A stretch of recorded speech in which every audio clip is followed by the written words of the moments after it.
आरग मनसूरवाडी येथे जेवणावळीत झालेल्या वादातून एकावर धारदार शस्त्राने वार, तरुण गंभीर जखमी, ग्रामीण भागात भीतीचं वातावरण.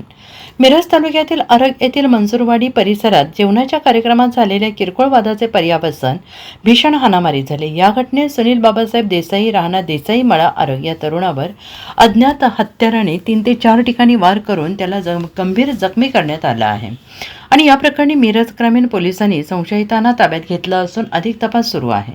गुरुवार दिनांक 23 रोजी रात्री आरग येथील मनसूरवाडी भागात सचिन पवार यांच्या घरी जेवणाचे आयोजन करण्यात आले होते. या कार्यक्रमासाठी सुनील देसाई यांच्यासह गावातीलच अविनाश दत्तात्रय पवार आणि रवींद्र मोहिते यांच्यासह काही लोक उपस्थित होते. जेवण सुरू असतानाच सुनील देसाई, अविनाश पवार, रवींद्र मोहिते यांच्यात काही कारणास्तव बाचाबाची झाली. सुरुवातीला शाब्दिक असणारा हा वाद घराबाहेर येईपर्यंत अधिकच विकोपाला गेला. रागाच्या भरात संशयितांनी सुनील देसाई यांच्यावर धारदार शस्त्राने 3 ते 4 वेळा सपासप वार केले.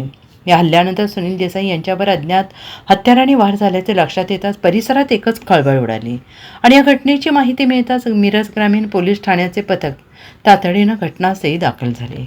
पोलिसांनी जखमी सुनील देसाई यांना तात्काळ उपचारासाठी रुग्णालयात दाखल केले.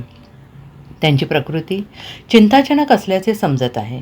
मिरज ग्रामीण पोलिसांनी या प्रकरणातील संबंधित संशयितांना ताब्यात घेतला आहे आणि या घटनेचा अधिक तपास पोलीस निरीक्षक यांच्या मार्गदर्शनाखाली मखदूम हे करत आहेत. Bureau report SBN Marathi, Arag.